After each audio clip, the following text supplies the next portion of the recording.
let me ask you something. Have you ever had that feeling like you're a stranger in your own life?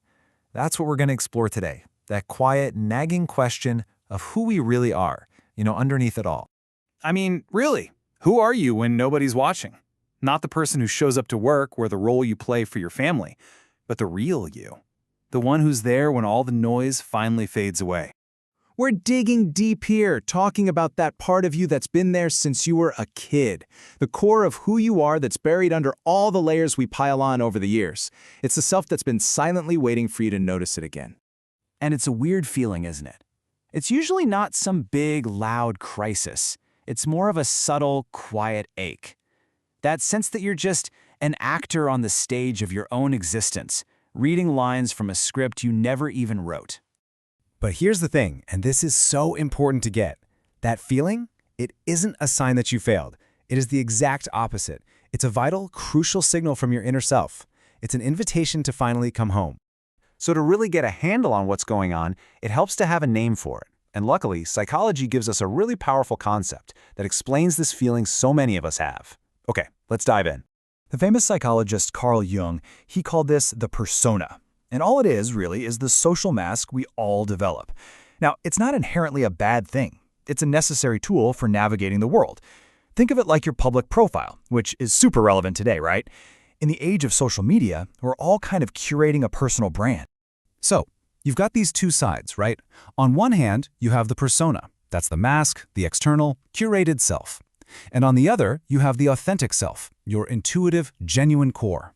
The problem starts when we forget the persona is just a costume, and we start to believe it's all we are. So how does this mask even get built? Well, it happens slowly, piece by piece, over a lifetime. We get praised for being the good kid. We're told we have to be the strong one. We learn pretty fast to silence the feelings that make other people uncomfortable. And eventually, we internalize all those expectations until the mask feels like our own skin. This line just nails it, doesn't it? The real danger isn't in having a mask. It's in forgetting we're even wearing one. We mistake our survival strategy for our true identity. But putting on a performance 24/7, well, that comes at a very real cost. Living behind this mask eventually becomes absolutely exhausting, and that's when our true self starts sending out some serious distress signals. And these are the signals. We're not talking about just being tired. This is a soul-level exhaustion. It's that anxiety that seems to pop up out of nowhere, that feeling of being lonely, even in a crowded room. Every single one of these is a message trying to get through the noise, telling you something is deeply out of alignment. It's wild how the roles that got us praise as kids can become these invisible cages when we're adults. The nice one can't say no without feeling crushed by guilt. The strong one suffers in total silence. The easygoing one just swallows their own wants and needs to keep the peace. The very thing that once made us feel safe now keeps us from feeling whole. Okay, so if that's the problem, what's the path forward? And here's the beautiful part. This isn't about becoming someone new. It's about remembering who you've been all along. This is the question that really matters, isn't it? Once you realize you've been a little lost in a role, how do you even begin the journey back to yourself? Well, it starts with small, gentle steps. See? This isn't some dramatic life overhaul. It's a series of small, almost sacred acts. And notice, none of these are about achieving something. They're about listening, feeling, and forgiving. It's just about creating a little bit of space for your true self to emerge again. So, which one of these could you maybe try first? Exactly. You don't have to burn your life down. The goal is to reintegrate the parts of you that got silenced, to bring them back into the fold, not to declare war on the life you've already built. And Jung's words here, they just point the way. The answers aren't out there, in another job or another city.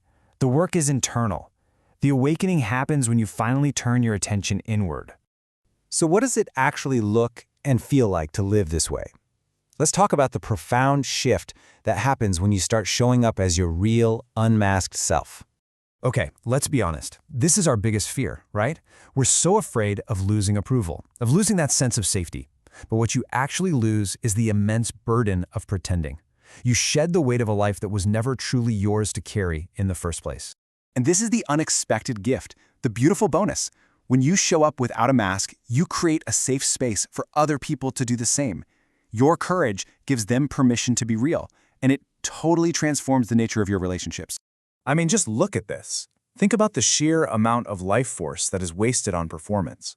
When you stop pretending, all of that energy is reclaimed. It comes flooding back to you, available for creativity, for joy, for real connection, for your actual life. Jung just frames it so perfectly here. Becoming yourself, it isn't some self-help trend. It is the most profound and meaningful work of a human life. It really is a privilege. You know, that constant pressure to be perfect, it's an illusion. What the world actually needs, what your relationships need, what you need, is your genuine, flawed, and beautiful presence. So I'm just going to leave you with this question to think about.